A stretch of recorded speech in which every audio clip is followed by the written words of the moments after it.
Mutlaka o türlü şeylerin içinde bulunmak bizim de vazifemiz olmalı.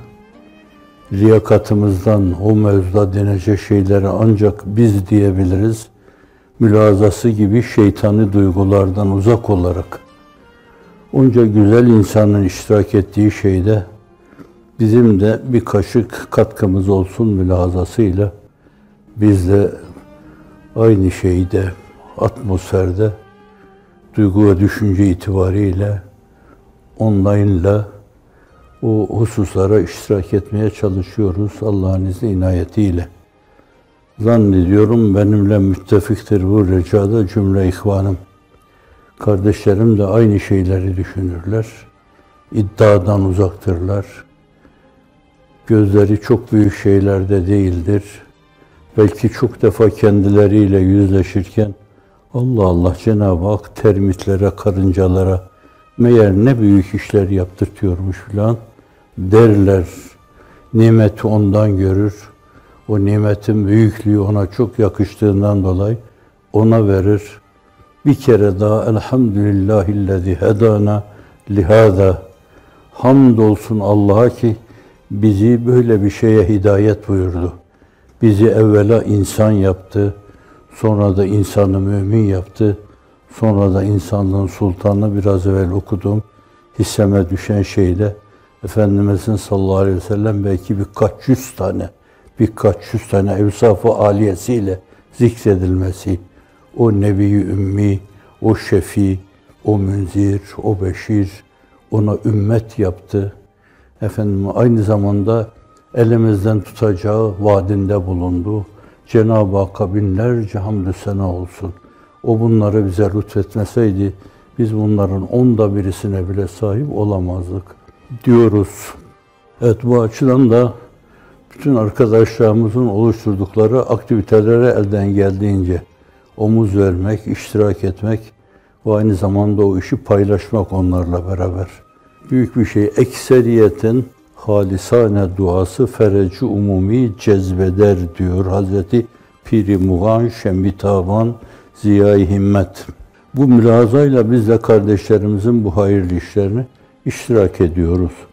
Nerede olursa olsun.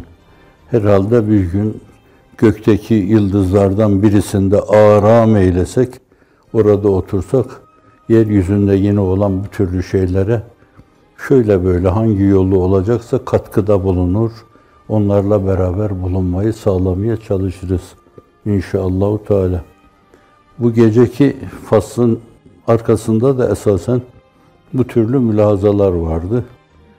Ben esasen yani şimdilerde bunca arkadaşımız bu güzel şeyler yapıyorken size ne hacet yani? Elhamdülillah her şey yürüyor. Tren yürüyor efendim. Vasıtalar hareket ediyor. İnsanlar koşturuyor. Elhamdülillah.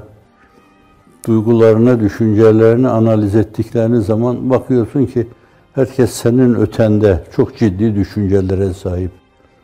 Bu açıdan da biraz hani müstahni kalmak da belki icap eder. Nasıl olsa onlar yapıyorlar, bana ne hacet. Ama böyle güzel işler için koşturup duran insanların içinde bulunmak, fakir kendim için çok defa öyle düşünüyorum. Hak kapısına veya Efendimizin dergâh-ı nübüvvetine yaklaşırken, ula yaranmaz sen de gel. Bunların içinde geldin madem, sen de kulağından tutup içeri atalım mülazası.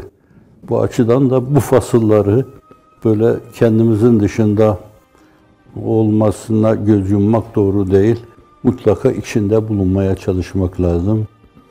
Varsa katkıda bulunacak bir şeyimiz, bir düşüncemiz, bir fikrimiz, bir projemiz, bir stratejimiz varsa şayet onu da onlara emanet ederiz. O arkadaşlarımız değerlendirirler. İzni ilahi ile, inayeti ilahi ile. Bir kere bugüne kadar olan şeylerdeki o inşirah ruhunu canlandırmak için bence elimizden ne geliyorsa onu yapmak lazım.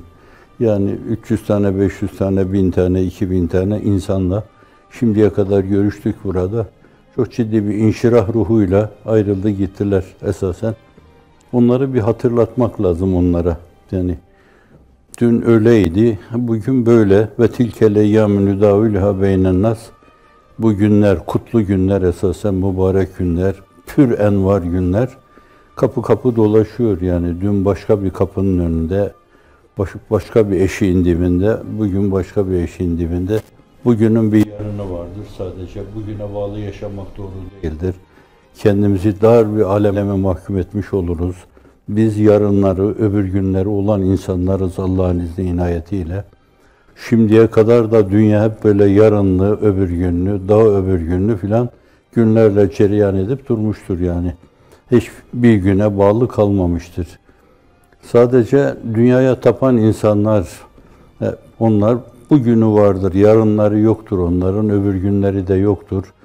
Bugünü elden kaçırmamak için ellerinden gelen her şeyi yaparlar.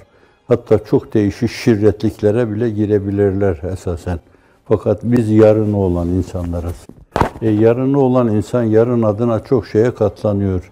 Bir anne karnında taşıdığı çocukla esas yarınlar adına nelere katlanıyor, nelere katlanıyor. Bugün ızdırap çekiyor, inliyor, duruyor, onu korumak için elinden gelen her şeyi yapıyor. Ama bir gün, o gün gelecek, işte o yarınlar geldiği zaman da efendim bir evladı bağrına basacak, öbür gün bir delikanlıyı bağrına basacak, da öbür gün hakikaten mefkuremize hizmet eden bir baba yiğidi, bir mefkure insanını bağrına basacak. Bunları düşünerek esasen o şeylere de katlanıyor.